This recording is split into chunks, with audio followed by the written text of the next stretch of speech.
ಅದನ್ನು ಗಣಿತಿ ಮಾಡಿಬಿಟ್ಟು ಅದ್ರ ಬೇಸ್ ಮೇಲೆ ಅವ್ರ ಪಾಯಿಂಟ್ ಹೇಳಿದೆ ಆಕ್ಚುಲಿ.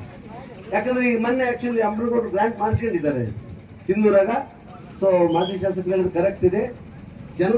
ದನಗಳ ಪ್ರಮಾಣಕ್ಕೆ ಅನುಗುಣವಾಗಿ ಗೋಮಾಳ ಡಿಕ್ರೀಸ್ ಮಾಡುವಂತ ಇನ್ಕ್ರೀಸ್ ಮಾಡುವಂತ ಪ್ರಾವಿಷನ್ ಸರ್ಕಲ್ ಮಾಡಿದ್ದಾರೆ. ಗೈರೆಯನ್ನ ಕೊಡಬಹುದು, ಎಲ್ಲ ಗೈರನ್ನು ಕೊಡ್ಲಿಕ್ಕೆ ಆಗುದಿಲ್ಲ. ದನಕರಗಳಿಗೆ ಉಳಿಸಿ ಗೈರನ್ನು ಗ್ರಾಂಟ್ ಮಾಡ್ಬೇಕಂತ ಇದು ಪಾಯಿಂಟ್. ಇದು ಒಂದು ಕ್ಲಾರಿಟಿ. ಎರಡನೇದಾಗಿ ಫಾರೆಸ್ಟ್ ಸಂಬಂಧಪಟ್ಟಂಗೆ 2-3 ವೆರೈಟಿ ಫಾರೆಸ್ಟ್ ಇದ್ದಾಗಲೂ ಕೂಡ ಇಲ್ಲಿ ನಮ್ಮಲ್ಲಿ ಅಭಯಾರಣ್ಯ ಇಲ್ಲ. ಅಭಯಾರಣ್ಯ ಅಂದ್ರೆ actually protected, mostly protected sensitive forest ಅದಲ್ಲ, ಅದು ನಮ್ಮಲ್ಲಿ ಇಲ್ಲ. ಆದ್ರೆ ಅರಣ್ಯ ಭೂಮಿಯಲ್ಲಿ ಎಲ್ಲರಿಗೂ ಭೂಮಿ ಕೊಡ್ಲಿಕ್ಕೆ ಬರೋದಿಲ್ಲ. ಇದು ಹೊಸ ಪ್ರಶ್ನೆ ಆಗಿದ್ರಿಂದ ಈ ಹೋರಾಟದಲ್ಲಿ ಯಾರು ಕೇಳಿದ್ರು ಅರಣ್ಯ ಭೂಮಿ ಕೊಡಕ್ ಬರಲ್ಲ ಅನ್ನಂಗೆ ತಲೆಗೆ ಇಟ್ಬಿಟ್ಟಿದ್ದಾರೆ. ಆಫೀಸರ್ಸ್ ಅದನ್ನೇ ಇರ್ತಾ ಇದ್ದಾರೆ. ಆಕ್ಚುಲಿ ಕೋರ್ಟ್ನ ಫೈಟ್ ನಡೆದಿದೆ. ಕರ್ನಾಟಕ ಸರ್ಕಾರ ಹೈಕೋರ್ಟ್ ಮುಂದೆ, ಆಮೇಲೆ ಡೆಲ್ಲಿಯಲ್ಲಿ ಗ್ರೀನ್ ಟ್ರಿಬ್ಯುನಲ್ ಮುಂದೆ ಪಿಟಿಷನ್ ಫೈಲ್ ಮಾಡಿದೆ. ಆಕ್ಚುಲಿ ಆ ಕಾಪಿ ನಮ್ಮಲ್ಲ ಫೈಲ್ ಮಾಡಿದೆ. ಏನಂತ, ನಾವು ಯಾವ್ಯಾವ ಫಾರೆಸ್ಟ್ ಲ್ಯಾಂಡ್ನಾಗ ಈ ಹಿಂದೆ ನಾವು ಗ್ರಾಂಟ್ ಮಾಡೀವಿ, ಅವ್ರು ಯಾರನ್ನೂ ಒಕ್ಕಲೆಬ್ಬಿಸಬೇಡಿ ನೀವು ಅಂತ ಕರ್ನಾಟಕ ಸರ್ಕಾರ ಫೈಟ್ ಮಾಡ್ತಿದೆ. ಎಲ್ಲಿ? ಹಸಿರು ಪೀಠ ಗ್ರೀನ್ ಟ್ರಿಬ್ಯುನಲ್ ಮುಂದೆ ಮತ್ತು ಸುಪ್ರೀಂ ಕೋರ್ಟ್ ಮುಂದೆ. ನಾವೆಲ್ಲ ತಪಾಸಣೆ ಮಾಡಿ ಗ್ರಾಂಟ್ ಮಾಡಿವಿ, ಅದನ್ನು ನೀವು ಎಲೆಕ್ಷನ್ ಮಾಡಬೇಡಿ ಅಂತ. ಅಂಟಿಲ್ ಡಿಸ್ಪೋಸಲ್ ದ ಕೇಸ್, ಆ ಕೇಸು ಪ್ರಕರಣ ಇತ್ಯರ್ಥ ಆಗೋ ತನಕ ಆಕ್ಚುಲಿ ಅರಣ್ಯ ಇಲಾಖೆ ಅದಕ್ಕೆ ಸಂಬಂಧಪಟ್ಟವ್ರು ಯಾರು ರೈತರನ್ನ ಮುಟ್ಬಾರ್ದು. ನಾವು ಗ್ರಾಂಟ್ ಕೊಟ್ಟಿದೀವಿ, ಸಾಗೋ ಚೀಟ್ ಕೊಟ್ಟಿದೀವಿ, ಪೊಸಿಷನ್ ಕೊಟ್ಟಿದೀವಿ. ಇದು ಒಂದು ಪ್ಲಸ್ ಪಾಯಿಂಟ್ ನಮಗೆ. ಇದನ್ನ ಇಟ್ಕೊಂಡೆ ಗುಂತುಗೋಳದಲ್ಲಿ 300 ಎಕರೆ ಭೂಮಿ ನಾವು ಉಳಿಸಿದ್ದು, ಕಾಲಡಿಗೆ ಜಾತ ಮಾಡಿ ಸತ್ಯನಾಶ ಮಾಡಿ 300 ಎಕರೆ ಅವರೆಲ್ಲ ಬಂದ್ರು. 300 ಎಕರೆ ಗುಂಡಿ ತೋಡ್ಬಿಟ್ಟಿದ್ರು. ನಮ್ಮ ರಾಯಪ್ಪ ನಾಯಕರು ಮಾತಾಡಲಿಲ್ಲ, ಶ್ರೀನಿವಾಸ ನಾಯಕರು ಮಾತಾಡಲಿಲ್ಲ, ನಮ್ಮ ರಾಜರು ಮಾತಾಡಲಿಲ್ಲ. ಮಾತಾಡಿ ಕರ್ನಾಟಕ ರೈತ ಸಂಘ ಭೂಮಿ ಉಳಿಸಿದ್ದು ನಾವು ಅಂತ. ಯಾಕ ಇದು ಈ ವಿಷಯ ಹೇಳ್ಬೇಕಾಗಿದೆ? ಇದು ಕಾನೂನು ಅಂತ. ಎರಡನೇ ಪ್ರಾವಿಷನ್ ಏನಿದೆ ಅಂದ್ರೆ ಇನ್ನೊಂದು ಆಕ್ಟ್ ಇದೆ ಅಂತ ನಾವು ಈಗಾಗಲೇ ಡಿಮ್ಯಾಂಡ್ ಸೇರಿಸಿದ್ವಿ. Actually forest rights protection act, simple ಆಗಿ ಕರಿತೀವಿ ಅರಣ್ಯ ಹಕ್ಕು ರಕ್ಷಣೆ ಕಾಯ್ದೆ 2006 ಅಂತ. Schedule tribes and forest dwellers rights protection act 2006 ಅದು. ಅಂದ್ರೆ ಆಕ್ಚುಲಿ ಅಧಿಸೂಚಿತ ಬುಡಕಟ್ಟುಗಳ ಮತ್ತು ಅರಣ್ಯ ವಾಸಿಗಳ ಹಕ್ಕುಗಳ ಸಂರಕ್ಷಣೆ ಕಾಯ್ದೆ 2006 ಸೆಂಟ್ರಲ್ ಗವರ್ಮೆಂಟ್ ಆಕ್ಟ್ ಅಂತ. ಇದು ಆಕ್ಚುಲಿ ಇದು ಚರ್ಚೆ ಆಗಬೇಕಾಗಿದೆ. ಲಿಂಗಸೂರಿನಿಂದ ಶುರುವಾದ್ರೆ ಇದು ಮೈಸೂರು ತನಕ, ತುಮಕೂರು ತನಕ ಹೋಗ್ಬೇಕಾಗತ್ತೆ. ಇದನ್ನ ಸಕ್ಸಸ್ ಮಾಡಿದ್ರೆ ಆ ಕೀರ್ತಿ ರೈತ ಸಂಘ ಸಿಗುತ್ತೆ, ಹುಲಿಗೆರೆಯವರು ಸಿಗುತ್ತೆ. ಅದ್ರಾಗ ಯಾರು ಮಾತಿಲ್ಲ ಅಂತ ಕಾನೂನು ತಂದೀವಿ ನಾವು. ಲೀಗಲ್ ಸಪೋರ್ಟ್ ಅಂತ ಏನ್ ಬೇಕಂದ್ರೆ ಅದ್ರಾಗ ಏನಿರ್ತದೆ ಆಕ್ಟ್ ನಲ್ಲಿ, ಯಾರು ಅರಣ್ಯವಾಸಿಗಳು ಅಂದ್ರೆ ಫಾರೆಸ್ಟ್ ಡ್ವೆಲ್ಲರ್ಸ್ ಅಂತ ಕರೀತಾರೆ, ಯಾರು ಶೆಡ್ಯೂಲ್ ಟ್ರೈಬ್ ಅಧಿಸೂಚಿತ ಬುಡಕಟ್ಟು ಜನ ಅರಣ್ಯ ಭೂಮಿನ ಸಾಗುವಳಿ ಮಾಡ್ತಾರೋ ಅವ್ರನ್ನ ಒಕ್ಕಲೆಬ್ಬಿಸಬಾರದು. 1. ಎರಡನೇದಾಗಿ ಆ ಆಕ್ಟ್ ಅಡಿಯಲ್ಲಿ ಆಯಾ ಗ್ರಾಮ ಪಂಚಾಯತಿಯಲ್ಲಿ ಗ್ರಾಮ ಸಭಾ ಅಂತ ಒಂದು ಕಮಿಟಿ ರಚನೆ ಮಾಡಬೇಕು. ನಾಯಕರೇ ಗ್ರಾಮ ಸಭಾ ಅಂತ, including PDO, revenue officers, forest officers, panchayat officers, concern ರೈತ ರೆಪ್ರೆಸೆಂಟೇಟಿವ್ ಸೇರಿ ಗ್ರಾಮ ಸಭಾ ಅಂತ ಒಂದು ಕಮಿಟಿಯನ್ನು ಫಾರ್ಮ್ ಮಾಡಬೇಕು. ಮಾಡಿ ಆಕ್ಚುಲಿ ಅರಣ್ಯ ಭೂಮಿಯಲ್ಲಿ ಸಾಗುವಳಿ ಮಾಡೋ ರೈತರಿಗೆ ಅರ್ಜಿ ಕೊಡ್ಲಿಕ್ಕೆ ಹೇಳ್ಬೇಕು. ಫಾರ್ಮೇಟ್ ಅಲ್ಲೇ ಅದಂತ ಅವರಿಂದ ಅರ್ಜಿ ತುಂಬಿಸ್ಕೊಳ್ಬೇಕು.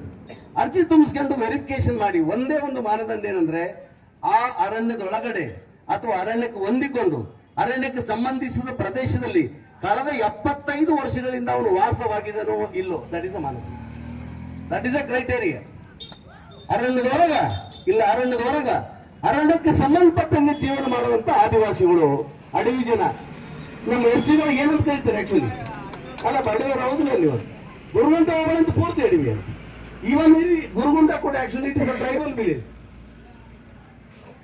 ಈ ಪ್ರಕಾರ ಇದುವರೆಗೆ ಆಕ್ಚುಲಿ ನಮಗೆ ಜಾಸ್ತಿ ಇಲ್ಲ, ಉಳಿದವರು ಮಾತಾಡಲಿ, ಒಂದೇ ಒಂದು ಗ್ರಾಮ ಪಂಚಾಯತಿಯಲ್ಲಿ ಈ ಭೂಮಿ ಮಂಜೂರಾತಿ ಸಲುವಾಗಿ ಗ್ರಾಮ ಸಭೆಯನ್ನು ರಚನೆ ಮಾಡಿಲ್ಲ. ಯಾಕೆ?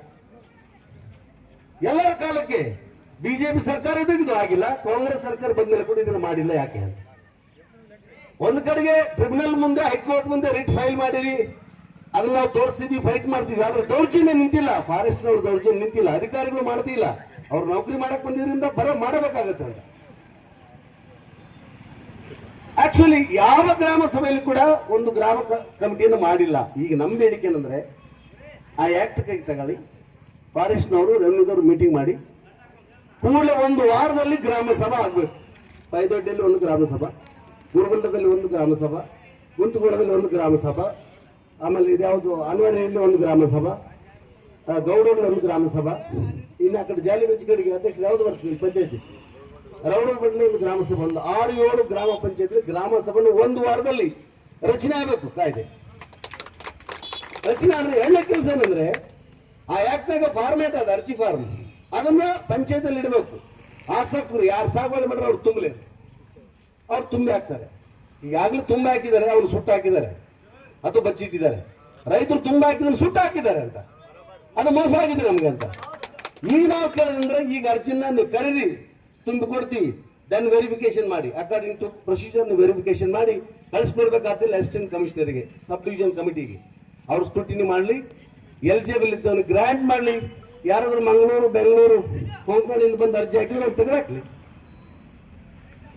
ಆ ಗ್ರಾಮ ಅರಣ್ಯ ವ್ಯಾಪ್ತಿಯಲ್ಲಿ, ಅರಣ್ಯ ವ್ಯಾಪ್ತಿ ಒಳಗಡೆ ಅರಣ್ಯಕ್ಕೆ ಹೊಂದಿಕೊಂಡಂಗೆ ಜೀವನ ಮಾಡಲಿಕ್ಕೆ ಎವಿಡೆನ್ಸ್ ನಾವು ಕೊಡಕ್ತಾ ಇದ್ದೀವಿ.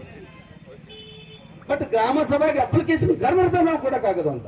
ಇದು ಸೊಲ್ಯೂಷನ್ ಫಾರೆಸ್ಟ್ ಲ್ಯಾಂಡ್ಗೆ ಅಂತ ನಂದು ಅಂತ. ಜೊತೆ ಕರ್ನಾಟಕ ರೈತ ಸಂಘದ ಫಾರೆಸ್ಟ್ ಪರವಾಗಿ ನಾವು ಇದೀವಿ ಅಂತ. ಅರಣ್ಯದ ಪರವಾಗಿ ಅರಣ್ಯ ಉಳಿಸಲೇಬೇಕು, ಅರಣ್ಯ ಬೆಳೆಸಲೇಬೇಕು. ಅರಣ್ಯ ಇಲ್ಲ ಅಂದ್ರೆ ನಾವು ನೀವು ಇರ್ಲಿಕ್ಕೆ ಸಾಧ್ಯತೆ ಇಲ್ಲ. ಆದ್ರೆ ನಮಗೇನು ಬ್ಯಾನೆ ಅಂದ್ರೆ ನಾವು 2 ಎಕರೆ 3 ಎಕರೆ ಹೊಟ್ಟೆ ತಿಪ್ಪಲಕ್ಕೆ ಭೂಮಿ ಸಾಗುವಳಿ ಮಾಡಿದ್ರೆ ಕೇಸ್ ಹಾಕ್ತೀರಿ. ಈಗ ಸುಮಾರು ಜನ ಮೇಲೆ ಕೇಸ್ ಹಾಕಿದ್ದಾರೆ. ಮುಗ್ದೋಲ್ ತೊಟ್ಟೆಯಲ್ಲಿ 18 ವರ್ಷದ ಕೇಸ್ ಆಗಿದೆ ಮಾಸ್ತರ್, ಹೌದಲ್ಲ? ಅವ್ರಿಗೆ ಪಟ್ಟ ಅದ, ಪಟ್ಟ ಪಳಗಿ ಹೆಸರು ಸಾಲ ಟ್ಯಾಕ್ ಎಲ್ಲ ಅದ. ಈಗ ಬಂದಾಗ ನೀನು ಹೊಲ ಬಿಡ್ಬೇಕಂತ, ಯಾಕಂದ್ರೆ ನಂದು ಅದ. ಇದನ್ನೇನು ನಾವು ಗ್ರಾಂಟ್ ಮಾಡಿಲ್ಲ, ಯಾರು ಗ್ರಾಂಟ್ ಮಾಡಿಲ್ಲ. ಕರ್ನಾಟಕ ಸರ್ಕಾರ ಗ್ರಾಂಟ್ ಮಾಡಿ ಪಟ್ಟ ಕೊಟ್ಟು, ಸಾಗುವಳಿ ಚೀಟಿ ಕೊಟ್ಟು, ಪೋಡಿ ಮಾಡಿ, ಇಸ್ಸಾ ಮಾಡಿ, ನಕಾಶೆ ಮಾಡಿ, ಮ್ಯಾಪ್ ಮಾಡಿ, ಸಾಲ ಕೊಟ್ಟು ಎಲ್ಲ ಕೊಟ್ಟ ಮೇಲೆ ಈಗ ಹೇಳಕತ್ತಾರ ಹೊಲ ನಿಂದೆಲ್ಲ ಅಲ್ಲಿರಬಾರ್ದು ಅಂತ. ಯಾಕಂದ್ರೆ 1924 ನೋಟಿಫಿಕೇಶನ್ ಪ್ರಕಾರ ಅದು ನಮ್ದು ಫಾರೆಸ್ಟ್ ಅಂತ. 1924 ಅಂದ್ರೆ 1924 ಅಂದ್ರೆ ಆಕ್ಚುಲಿ ನೈಜಾಮ್ ನೋಟಿಫಿಕೇಶನ್ ಅಂತ. ಅದಕ್ಕೆ ಈಗ ಯಾವ ಸರ್ಕಾರ ಅದ? ನೈಜಾಮ್ ಸರ್ಕಾರ, ಏನ್ ಸಿದ್ದರಾಮಯ್ಯ ಸರ್ಕಾರ ಅಂತ. ಏನಾಗ್ತಿದೆ ನಾಳೆ ನೋಡಿದ್ರೆ ಕೃಷ್ಣ ಬೈರೇಗೌಡರು, ಸಿದ್ದರಾಮಯ್ಯ ಅವರು ಭಯಂಕರ ಮಾತಾಡ್ತಾರೆ ರೈತರ ಪರವಾಗಿ. ಇಲ್ಲಿ ಮಾತ್ರ ರೈತರು ಕುತ್ತಿ ಕೊಯ್ತಿದ್ದಾರೆ, ಯಾರು ಅವ್ರು ಕುತ್ತಿ ಕೊಯ್ಯರು ಅಂತ. ಇದನ್ನ ಗಂಭೀರವಾಗಿ ಗಮನ ತಗೊಳ್ಳೋದು. ಅದಕ್ಕೆ ಗ್ರಾಮ ಸಭೆ ಮಾಡಿ, 1 ವಾರದಾಗ ಗ್ರಾಮ ಸಭೆ ಆಗಬೇಕು. 1 ವಾರದಾಗ ನಾವು ಫಾರೆಸ್ಟ್ ಒಳಗೆ ಅರ್ಜಿ ಕೊಡ್ತೀವಿ. ಇನ್ನು 1 ವಾರದಾಗ ಸ್ಕ್ರೂಟಿನಿ ಆಗಲಿ. ಆ ಸ್ಕ್ರೂಟಿನಿಯಲ್ಲಿ ಪಾಸ್ ಆದ್ರೆ ನಮ್ಗೆ ಲ್ಯಾಂಡ್ ಸಿಗುತ್ತೆ, ಫೇಲ್ ಆದ್ರೆ ನಾವು ಲ್ಯಾಂಡ್ ಬಿಡ್ತೀವಿ. ಆಟೋಮೆಟಿಕಲಿ ನಿಮ್ಮ ಸರ್ಕಾರದವರು SC-ಗಳು ST-ಗಳು 90% ST ಇಲ್ಲಿ ಶೆಡ್ಯೂಲ್ ಟ್ರೈಬ್ ನಾಯಕರು ಬ್ಯಾಡ್ರು ಅಂತ ಏನ್ ಕರಿತೀವಿ, ವಾಲ್ಮೀಕಿ ಮಕ್ಕಳು ಅಂತ, ನಿಕ್ಕ ಭೂಮಿ ಇಲ್ಲ ಜನ ಅಂದ್ರೆ 34 ನೀವೇ ಹಳೆ ಪಾಳೆಗಾರರು, ಕೆರೆಗಳು ಖಾಲಿ ಇದಾವ್ರಿ, ಎಲ್ಲ ಬರೆಯದಾರಿ.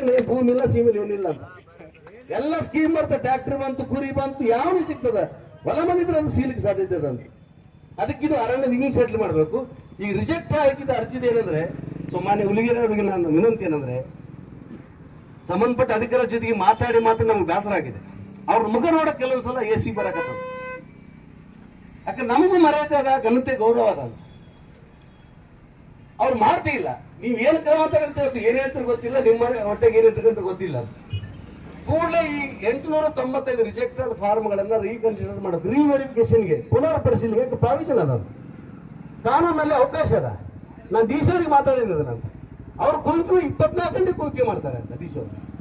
ನನ್ನ ಪ್ರಕಾರ ಸರ್ಕಾರಕ್ಕೆ ಇದನ್ನು ಕೊಡಬಾರ್ದು ಅನ್ನೋ ಉದ್ದೇಶ ಇಲ್ಲ. ನನ್ನ ಪ್ರಕಾರ ಸರ್ಕಾರಕ್ಕೆ ಮಾಡ್ಬೇಕಂತದ, ಆದ್ರೆ ಈ ಸರ್ಕಾರದಲ್ಲಿ ಇದನ್ನು ಕೊಡಿಸಬಾರ್ದು ಅಂತ 3ನೇ ಉದ್ದೇಶ ಅದು. ಇದು ನಿಮ್ಗೆ ಬಿಟ್ಟಿದ್ದು ಯಾರು ಸರ್ಕಾರ ಮ್ಯಾಲಿಂದ ಮೇಲೆ ಹೇಳ್ತಾರೆ, ನಾವು ಎಲ್ಲರಿಗೆ ಹಕ್ಕನ್ನು ಕೊಡ್ತೀವಿ, ಭೂಮಿ ಹಕ್ಕನ್ನು ಕೊಡ್ತೀವಿ ಅಂತ.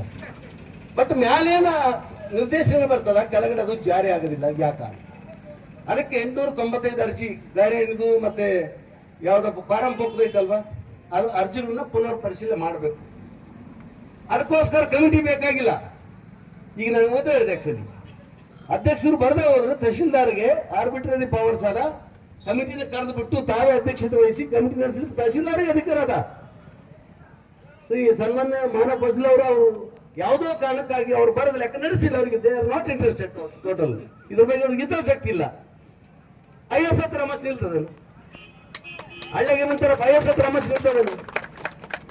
ಹಂಗೇನೆ ಕಾನೂನು ಅದಲ್ಲ, ಎಲ್ಲರಿಗಿಂತ ಸರ್ವಶ್ರೇಷ್ಠದು ಅಂತ. ನಾನಿಲ್ಲ ಅಂದ್ರೆ ನಮ್ಮ ಅಪ್ಪ ಇಲ್ಲ ಅಂದ್ರೆ ನಡೀತದ ಕಾನೂನು. ಅದಕ್ಕೆ ತ್ವರಿತಗತಿಯಲ್ಲಿ ಅದಕ್ಕೆ ಕಮಿಟಿ ವ್ಯವಸ್ಥೆ ಆಗಬೇಕು, ಹೌಸ್ ಚಾರ್ಜ್ಗಳು ರಿವ್ಯೂ ಆಗಬೇಕು. 3ನೇದಾಗಿ ಸರ್ವೆ ದಾರ